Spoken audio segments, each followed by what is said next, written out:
Welcome everyone to Zen Hustlers Balance Podcast. My name is Jared Brick, the creator of Zen Hustlers. We are a free resource website that helps entrepreneurs, busy business professionals, and basically anyone who's struggling with what we call balance on the edge. People who want to have a very impactful life, very productive life, but they want to have that balance of relationships, friendships, happiness, joy, health in their internal mind and their bodies. And we feel like we found a lot of great resources. We've met great people, and that's what our podcast is about. And today we get to introduce you to one that we connected with. And if you have any questions about Zen Hustlers Balance, you go to zenhustlers.com. You can see all the past interviews and resources that we have. All of it is free, and we have a little bit of partners that help pay for our ongoing support. So I am a dysfunctional yoga practitioner. I try to practice at home often. Sometimes I find classes a little distracting, but I always get benefit of when I go to classes. But I'm someone who practices yoga at home. What I have found is that one of my habits is creating good practices with work. We spend a lot of our day working, and some people work from home, some people work from offices. It's changed a lot during the pandemic. And it's a really important thing to have that balance at work and at home. We don't have to separate the two worlds. So I would love to introduce our guest for today's podcast. This is Maryam Sharifzadeh. You got I kind of did it quickly. Maryam. Maryam Sharifzadeh. Yeah. And Good she's the work. founder of two different related businesses, ZAS, as you see on the screen here, Zen as a service. So we totally support that, obviously. And then Office Yoga. So thank you for joining us. I also want to read her bio. This is one of the funnest bios I've ever read, just the intro to it. So if you go to her website, officeyoga.com, you can read her founder story. I don't consider myself being only the second person in history to swim around the San Francisco Bay, my biggest accomplishment. Nor was swimming across Lake Tahoe the biggest, nor being nominated the top 22 conscious business leaders by Conscious Company Media. My proudest accomplishments is founding Office Yoga in 2014. We are now the #1 workplace yoga program in the nation. We serve over 300 companies and lead more than 4,500 office yoga sessions. And we've trained over 50 instructors worldwide. Congratulations. That is such an accomplishment already. Even if you said nothing else, thank you for doing the work that you've been doing in the world. How did you get started in this work? Tell us a little bit more about you. I got started for a very, very early age. And first of all, thank you for the warm introduction. And I've never Welcome. heard anyone call themselves a dysfunctional yoga practice Oh, practitioner. I'll coin all kinds of new terms today. Yeah, you've already started. Yeah. You've already started. But it's a pleasure to be here. Thank you for having me. Well, And to answer your question, I started from a very, very early age. I was meditating with my dad at a young age, or, laughing, but trying to meditate. And I was always in wellness. I taught swim lessons from, I think, 15 when I can get a job. And I've been teaching, some sort of physical fitness my whole life. And yeah. And Cal was involved? yeah, I Yeah. worked at Cal for almost 10 years. I really Okay. got a lot of my programmability there. Hmm. So I learned a lot from Cal. I've learned a lot just, from the age 15 till now. So it's been over 20 years. And I've been able to kind of put it all together. I didn't really think I would end up here, but Hmm. you know, And who everyone defines yoga a little bit differently, and it's been adopted so much in our culture. But how do you define yoga for you? yoga for me is a way of being, is just a lens that I want to look at life through. Hmm. The philosophy to me is the most valuable part of yoga. The physical component and the meditation component, huge. They're all tools to get us to be able to just be happy Hmm. on a day-to-day basis. But really the philosophy is huge. And the philosophy is the lens that you want to look at life through. So that's a Okay, big piece that I incorporate in our that work. is a good piece, and thank you, because I think most people, myself included, only think of the physical element. There's a meditative element, obviously, Yeah. but it's not the lens I look through my Mm-hmm. life through. So it's a really interesting perspective right there. Yeah. And how did this business get started? So you were working in a faculty university, Mm-hmm. and I then was how did it transition? I was working at Cal teaching faculty and staff strength training, nutrition, sleep, just good overall well-being practices. Yeah. And while I was doing that, that was always part-time. I was still teaching cycling and yoga and Pilates and swim and, teaching everything. And I was teaching for one corporate client at that time. And I had them for, Privately, like separately from that? yeah, separately. Okay. It's on my Okay. own. We call So that the side hustle. Yeah. the side hustle, yeah. The Zen hustle. Yeah. Yeah. See? I loved it. I loved that client. And for, stories, I left my job at Cal. You did. And I Okay. was trying to figure out what I wanted to do next. And I loved my one client that I was just there once a week, and I'd been 2 years at that point. Okay. I would see the same people every time, and we were really developing such a great practice, and they were going deep, and something that we really looked forward to. So I just asked if they wanted to go twice a week, and kind of thought, there isn't a one-stop shop for yoga, for people at work. Yeah. And maybe I could just do some this until I figure out what I want to do long term. So I Yeah. just called it office yoga because we were in an office and doing yoga. Hey, I love that's what we call the MVP beta, and it works Yeah, out great because you're already doing it. It's already working. yeah, You just kind of iterate from there, right? yeah. And so so two things. One is it in your bio, you were an entrepreneur since you were a teenager. Yeah. You want to tell people about your first business? I always think that's fun. My first business, Yeah. it was selling friendship bracelets to my classmates on the playground. Yeah. See, this was pre-Etsy. You see how it all starts? Free Etsy. I made Yeah. just enough money to go to Joanne Fabrics and get more Yeah. string Yeah. friendship Learning bracelets. about profit and loss statements like from the Yeah, get-go. Yeah. yeah, yeah. That's great. Mom was my So it's always been a part of your being as, creating things from scratch. yeah, Yeah, I think that's an important thing. Because one of the things we ask, different interviews that people can read on your blog is where does that come from? Is that from your mom? Is that from your dad? Where does that drive for business come from?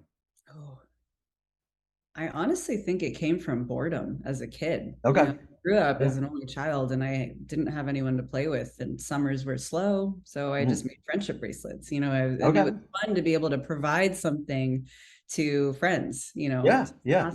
So, That's awesome. Yeah, I started my most of my family's entrepreneurs, but not in this like kind of new agey cool sense. They just ran small businesses. And so my first entrepreneurial thing was 17. I had the summer off and I would go to office buildings and I would run a mobile car wash. So I would bring all the things. I'd talk to the office manager and I'd say, hey, I'd like to offer, everyone's cars are here all day. I'd yeah. like to use your hose and I'd love to do car washes.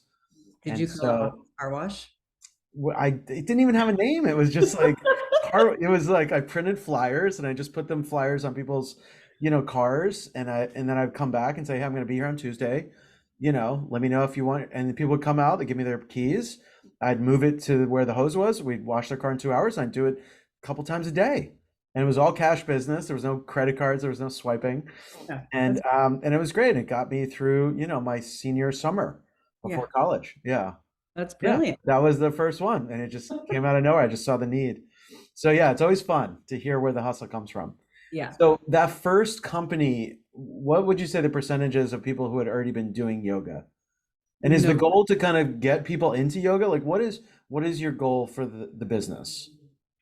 the goal for the business is to just have a healthier and more balanced environment. Yeah, It's really high stress, high pressure, and yeah.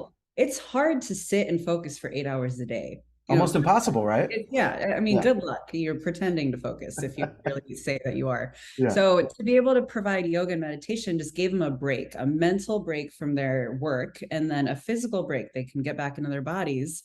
Just remember, be in the present moment, and then go back. Mm, You're okay. so much more efficient when you have that practice. So Yeah, and how many people, just as a general, I know you haven't, I don't know if you've compiled this data, but like how many people are newly being exposed to some of these practices? of people that participate in the office, you have a lot of new people. I'd say 40 to 60% of them have never done yoga before, or Wow, okay. they're dysfunctional yoga practitioners, if you will. So a lot of them are new, which is why the instructor training is so important, because Yeah, you're not used to dealing with a lot of new students coming in at a yoga studio. Most of Yeah. the people coming in a yoga studio want to be there, but in Yeah. the It's office, not 40 to 60%, that's for sure. definitely not. And a Yeah. lot of males too. You got a lot more guys than women for some reason. That's And great. I love hearing that because I feel like for too long it's been gentrified. No, not gentrified, genderfied, where it's been separated, and it's like, oh, this is a woman's thing. And if you look at how many instructors are men, it's a tiny percentage. yeah. So it's been kind of spoken to, but in India where it started, it wasn't like that. Mm-mm. So how did it get, that's an interesting transition too. Like, how did yoga become for men and then now it's predominantly women? That's a good question. I don't I like know. I like to try to ask those good questions. Yeah. I don't know the gender specific tailoring. Okay. Well, I do know that it came from India. Mhm. About 5 or 10 practitioners came out and they're like, okay, we need to bring yoga to the West. Yeah. They're crazy, they're stressed out, they're not healthy, they're doing it Yeah. wrong. We haven't cut, well, we're trying. We haven't come too far yet. Yeah, we're trying. Yeah. And this was about 80 years ago. I believe about 10 practitioners came out to the Okay. West and all spread out. New York, California was one of the last because they were farthest away. Really? Yeah, and Okay. they sprinkled out throughout the different areas, and so it slowly evolved. I think Have you about. gone back to the roots of yoga? Have you gone to India and done this pilgrimage? I haven't gone to India, but I've studied with teachers from India that are Okay. here. So, Yeah. Yeah, it always seems interesting. I have family there now. We're located there. So I'd like to get there one day and yeah, see where it all started. some of our clients are there. It's interesting to get their perspective. And I Okay, have an so instructor. let's talk about the problem, right? Like, what are we solving for in the office situation? What are the problems that you're seeing in these office situations? Right now, a lot of the problems, especially for clients that are working remote and they're global, is a lot of disconnect. Okay. So they just don't know their teams. They're really far away from each other. So one problem is to be able to get them feel connected and in a community again. Okay. Doing something like yoga and meditation is a great practice for that. Um, Mhm. and then same is just this, it's crazy that the stress and the burnout is still a problem. That was what we were addressing at Cal 15, 20 years ago. And I thought we were doing a really good job, but clearly it just feels like it's getting worse. Yeah. So burnout is still an issue for a lot of employees. Most people that come into yoga are coming in because they're burnt out, they're stressed from work. A lot of people in training are coming in, they're leaving their corporate jobs, they want to become yoga teachers because Interesting. they feel good in that practice, Yeah. a place of relief for them. Mhm. So I'm kind of going at it the other way where I'm like, let's bring yoga into the workplace so that Yeah, it's don't have to leave your office. Stay in your office and let's yeah, bring it to you. yeah. So you have a Yeah. little bit of relief. It's a good starting point. That's what I want it to be for. Now, so we've got stress and overwhelm. What about some of the body issues? The body issues come down to carpal tunnel, lower back problems, neck pain, and neck stress, TMJ, Hmm. bad stress in the shoulders, and I don't know. usually I don't know what you mean. I don't know. I don't know what you mean. As I consciously have to always be like pulling my arches back. Yeah. Yeah. Uh, Yeah. so And it's now those people seeking treatment elsewhere have you found, or is this like in addition to things they're doing outside the office? depends on the level of pain that they're in. If it's gone to the point where, it's chronic stress and they've been Yeah. ignoring it long enough, you'll want to go to a physical therapist and actually have that addressed. Got it. If you have just like light aches and pains, you could do a lot of prevention with yoga. And if you're Mhm. healthy, all the more reason to be doing yoga because you want to keep it to be preventative. Got it. I'm a huge proponent of that, but it's just not a sexy sell. Yeah, no, totally. I love that. And so have you done the male female split? Have you figured out that? You've said about 40 to 60% of the people are new. Hmm. What would you say in most of your classes is male female? That's a good question.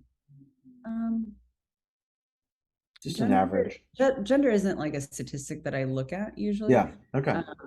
I think online right now it's probably 35% male. Okay. Yeah, I that's great. in office it was That's more. one of the highest I've heard of in any Yeah. program. Yeah, we get That's a lot of fantastic.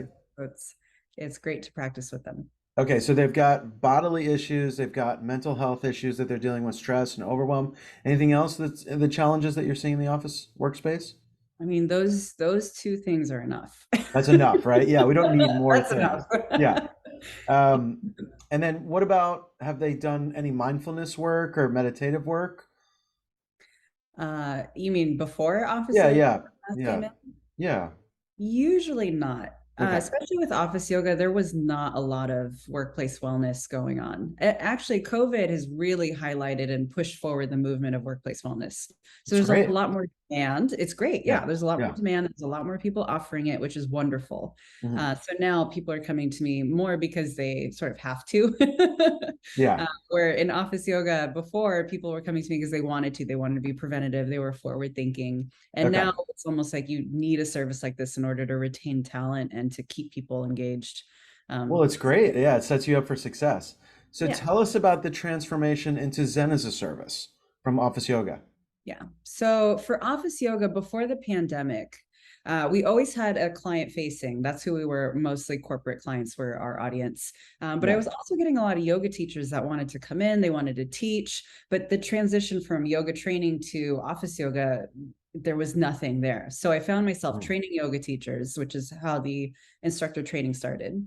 Mm-hmm. And then I still had corporate facing clients. And when the pandemic happened, all the offices shut down. I just used that as an opportunity to rebrand Office Yoga to ZAS, Zen as a Mm-hmm. Service. So Yeah. that's all of our corporate facing clients. We do Yeah. well-being strategy. We still offer meditation and yoga classes. Okay. Now, office yoga is primarily for yoga instructors, where they can come in, Okay. they get trained, and they can start teaching for clients as well. Got it. So is the goal that someone inside that company will be an in-person trainer, or it's for anyone who would like to learn how to do office yoga? It's both. Okay. One of the stems would be for, an office manager or a yoga enthusiast at work wants to bring yoga into their office. They can Got it. do instructor training. Yeah. Okay. I love that. Yeah. And they have that as resources and support then to just keep offering it ongoing. Yeah. It's a little bit more long term. It's me going in and training the people in house so that they could be successful long term and sustainable.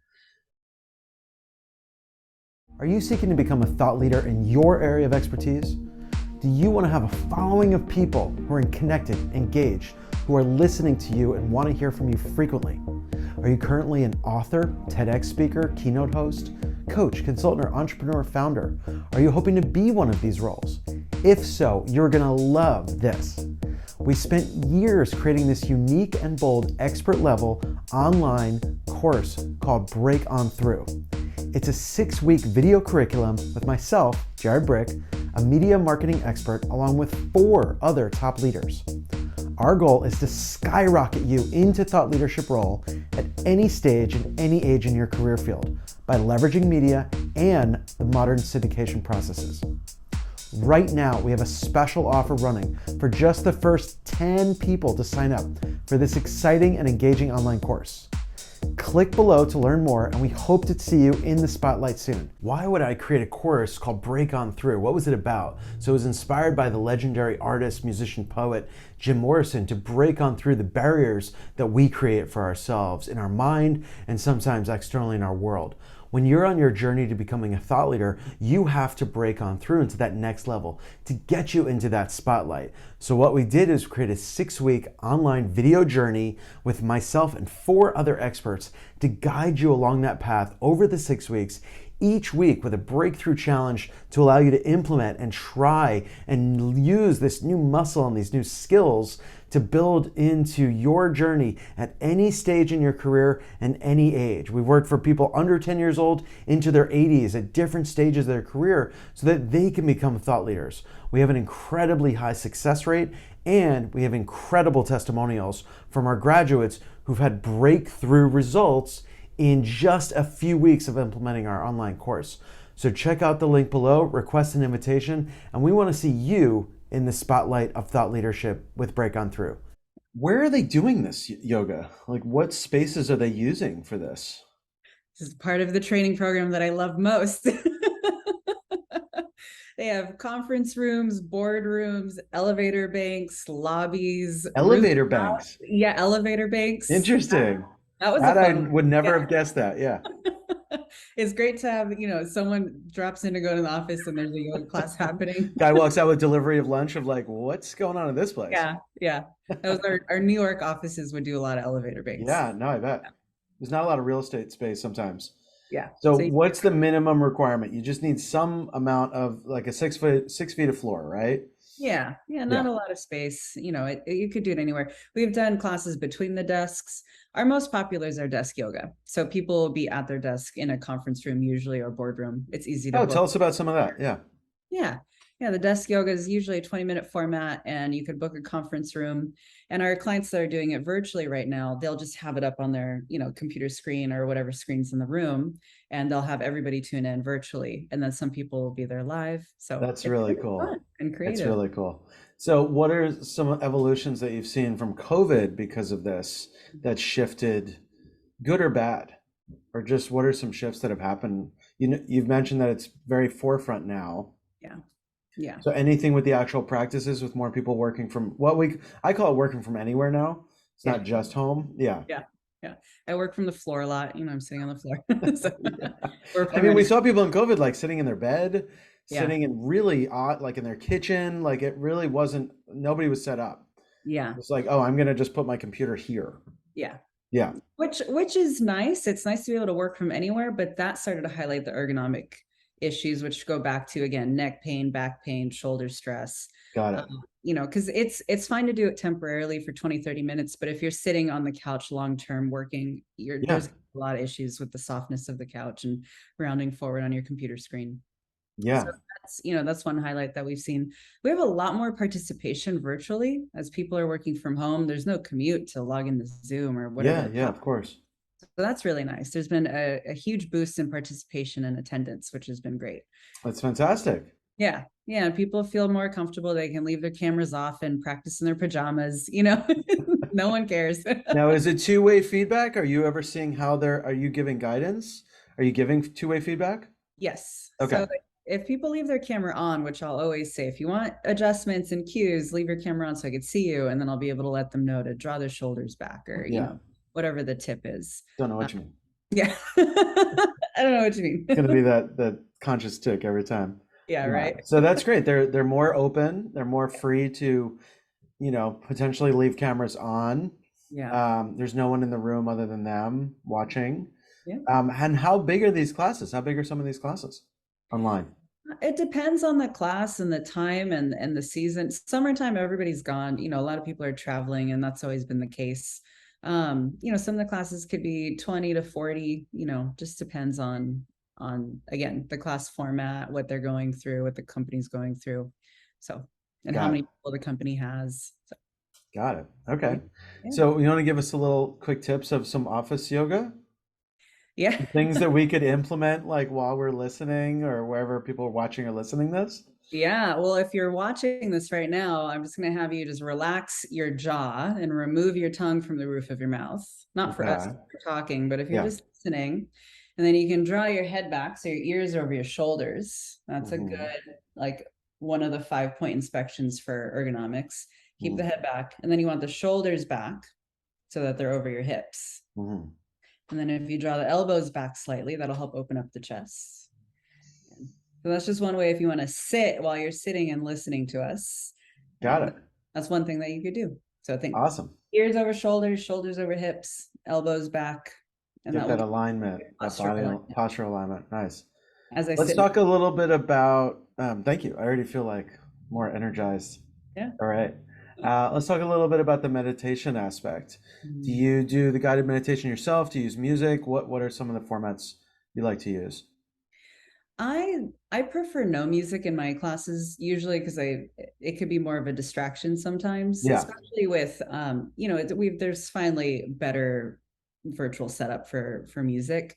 Yeah. But I think that it can often be more of a distraction than anything, especially if someone doesn't like your music Yeah. preference. It's very personal, isn't it? Yeah. Yeah. Yeah. Meditation is traditionally done in silence, Yeah. so I think just to honor that, the tradition and the practice, to keep it in silence. And it's fun because I'm imagining like kind of a busy office and there's phones ringing and there's people talking in different rooms and Right. there's printers printing and and if you're in New York, there's taxis are beeping out on the street. Fire trucks are going. Yeah, yeah. So it must be kind of a deep practice to just kind of zone, not remove it, but just, listen for the calm, listen for the calm in between. Yeah. Just note it. You can Yeah, note it. Yeah. yeah. Life's not going to stop just because you're meditating. No, it is not. So what percentage of it is meditation compared to yoga classes then? We have a daily meditation every day at 8 a.m. PST, which is a Okay. standard. So I really stuck. I started that June 1 of 2020. I did it Wow. for free for a really long time, and I was like, I'm going to do these every single day. Wow. A daily practice is a We're at huge like part of yoga. 700 days or something now, right? Did I just do that math 100%. right? Are you That's counting the good. days? That sounds about right. Oh my gosh. That's an amazing dedication for you. Yes, Is it it's 7 days a week or 5 days a week? 5 days a week. Okay, good. You Saturday and take the Sundays weekends are on off. their own. Yeah, but they Okay. have on-demand classes, so they can go Okay. watch recordings if they Oh, want to. good, good. Okay. Yeah, so it's 5 days a week, same time every day, which it helps you anchor into a regular routine. Yeah. And we have desk yoga classes twice a week, right at Okay. lunchtime. And then we have yoga flow classes in the evening times.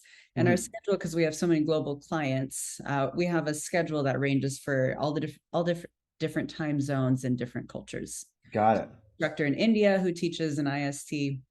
I have someone in Japan who teaches the JPAC time zones Okay. and different languages, which And is is really Zoom the primary platform that you're utilizing? Zoom's what I use right now because Okay. everybody has it. Everyone's Yeah. on Zoom and it's easy to use. Okay. And everyone's become familiar with it, and that's the best integrated platform. It's already running. It's already running. Yeah, It's it's already running. cool. Your grandma has it, Yes. I know. That's Yeah. what's hilarious about it. Yeah. I know. So any success stories, either as a company or as individuals, that you've noted that really get you inspired and keep you motivated to keep doing this? Um, I mean, there's a lot I could pick at and fine tune. Mhm. But I've been really enjoying working with one of my anchor clients, which is Twitter. They're global. There's 7,000 employees, I believe now, all over the world. Wow. That was a really big one because we started with them on site across the In San country. Francisco office? San Yeah. Francisco office, but also in New York and Boston and Chicago, Oh, wow. all over, right before the pandemic happened. It was 2 weeks Perfect before we timing. rolled out all these Wow. classes. Perfect. Yeah, someone knew something was coming. Yeah. And so they were the biggest success story because I think having to go from being on site to virtual, I was not a virtual company before. We had a little bit of virtual classes just to get their employees in India and Singapore. Yeah, And yeah. but it wasn't anything, established by any means. And so having to sort of move everything virtually for them, So which just the reach, the powerful reach of it. yeah, Yeah. the reach for everybody and the transformation that we went through together. Yeah. They were huge in supporting me and getting everything going, and I was huge in trying to support them and all of their employees because everybody was impacted. And they Yeah. actually were one of the first companies to shut down. I Yeah. remember sort of a slow roll of Yeah, yeah. But some companies jumped on the bandwagon. yeah. Yeah. And what about individual stories? Is there anyone that stands out in your mind? One of the more recent ones is I had no idea that this was happening, but someone told me that our daily meditation classes helped her not get a divorce. Oh, wow. It was huge. I was like, wow. Yeah, she said that, things were really on the rocks, and they were sort of, having trouble, and that the classes were really helpful in sort of helping her marriage out. So that's amazing. That's like one of those unforeseen benefits, right? Like no one thinks they're going to go to a yoga class and have relationship divorce help. Yeah. Yeah. So one of those side benefits that we love to, highlight. When And you I do would these things, never you come market it into that it way. thinking one thing and you leave with a whole nother benefit. It's fantastic. Yeah, yeah. I had no idea that she's even going through that and that sort of. Yeah. But it was way later, way later that she kind of opened up and told me that, Are which was you still getting in front of people in person nowadays? Is it increasing again, or what's happening nowadays? we have a little bit of demand for live classes. I've been in person on my retreats and I'll be in person in the trainings. So I'm Okay. really looking forward to that. I do miss, I'm looking forward to having sort of a hybrid of virtual and in-person classes. People are still wanting to work remote though. So there hasn't been a big demand of going on site. Where do Um, you do your retreats? I did one in Mexico last year. I do one every year at the beginning of the year in Mexico. Got it. And next year we'll be going to Greece. So that will be Awesome. fun. Anyone wants to go to Yeah, Greece? let me know when those dates are. I want to get to Greece my whole life. Looking at end of July 2023. You got some time to plan. So Okay. yeah. And for people that are on the fence now, they've like what's that hurdle for them to get over? What would you say is that starting hurdle for people to start your program or any program? Just show up. Yeah. Just show up. Don't overthink it. Don't even commit to staying to the whole class Okay. or, a lifetime subscription. Just show up to one class, just show up Don't to, get the lifetime subscription day one. yeah, don't do that. Just drop in and show up, log out in 30 seconds if you want to. Yeah. But honestly, just showing up is half the battle. It really is. Yeah. As we say, most things, it's like just show up, be present, see what happens. Be Yeah. be curious, I like to say. Yeah. Keep your Instead expectations of a low. judgment, go into it with curiosity Yeah. instead of a judgment of it. Yeah. Especially for men, I think. I think men come into it with some judgment around it. And not that we need it more than women, we don't, but it's an important practice to have that calm mind, opening our bodies in different ways and seeing what's possible. Did you find yourself having judgment around your meditation and yoga I practice? do in the classes. That was my challenge with the classes Mm. because I don't consider myself highly competitive, but I found myself going, I can't really do that, I felt a self-consciousness in the Mm. classes and just distractions. I felt like I was thinking and just thinking about other things where on my own practice there's no one around other than either an audio or a video program that I liked. Yeah. And then I just adopted it and learned it so much that I didn't need the audio or video program. Mm-hmm. And was great. And I started that back in 2006 or 2009 was a big year for me. I had a story that I wasn't a morning person. I couldn't wake up early and do yoga. And then I shifted that story very quickly and started doing morning yoga for almost 5 years. Wow. Yeah. Wow. Yeah, not every single day, but multiple times a week. I would get up, I would do yoga from 6 to 7, and then I would start my day. What inspired that shift? Um, I honestly, it was a Tony Robbins program. Oh, Shout out to Tony Robbins and yeah. Unleash the Power Within. Uh-huh. And I had a story that I was not a morning person. That Mm. if it was surfing or snowboarding, I would wake up early, and that would be the only few things I'd want to do early. And I just said, you know what? Just drop the story and see what you can do. And I wanted to do more yoga. I was living in San Francisco, going to a couple classes here and there. But yeah, I just was like, you know what? I'm going to do it my way, the way I want to do it. And I think that's what's also important is like find your own path through it. Yeah. Don't feel like you have to do X, go to a certain class, certain style, find your way through it, make it your own. Yeah. A lot of people are intimidated by home practice. I love a home practice Yeah. because then you don't have to rush anywhere. You don't have to get ready, hurry up for a timed class. I feel like a lot of those things were distractions for me. So maybe they were distractions for other people. Yeah. I Yeah. can see those being obstacles, definitely, especially in big cities of Yeah. meeting Yeah. and getting somewhere and So parking. we're coming up to the end here. What's some last words of wisdom? Thank you so much for what you've shared already. So, get started today was one of them. Don't wait. What are some other practices or not practices, but just words of wisdom that you could leave with us today? Can you please have fun doing your practice? Have fun. Enjoy it. Like you were saying, make it your own. Yeah. I think that when we get really serious in the yoga world, and when we start meditating, we meditate our personalities away. And I just really want to emphasize this should be fun. It's fun to get to I know think yourself. comparing those, I think, yeah, bring that message across because I do not think that message is definitely coming through enough, right?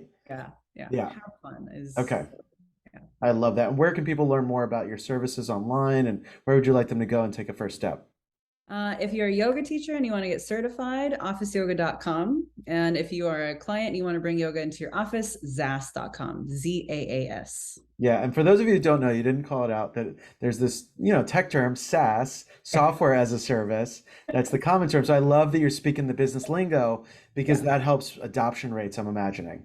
Yeah. Yeah. It's fun. I'm kind of making fun of them. And if you know it, you know it, you get it. It's funny. Yeah, I got it immediately. I It's loved it. fun. And, yeah, I just think you're brilliant for going in that path because I do think speaking people's native language and native tongue will help adoption to your service, which I think is a critical core service. Thank you for offering it. You've Yeah. already impacted so many people's lives. I love it. Thank you. Thank you so much for having me. It's been so fun to get to know you a little bit and do this podcast together. You're welcome. Stay tuned for more. So thanks all for joining today. We're going to wrap up today's podcast. We'll put a link to all the services below.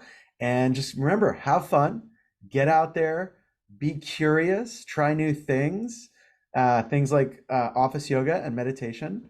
You can stream it, you can do it in person, you can try it at home or wherever you work now. And if we can be any resource for you, please feel free to reach out to zenhustlers.com. We welcome you into the communitas that we call it. And yeah, let us know how we can be a support system for you. You are not alone. We have your back, and we just want to see you have more balance in your life. So thanks everyone for joining us today, and we'll talk to you soon. Be well.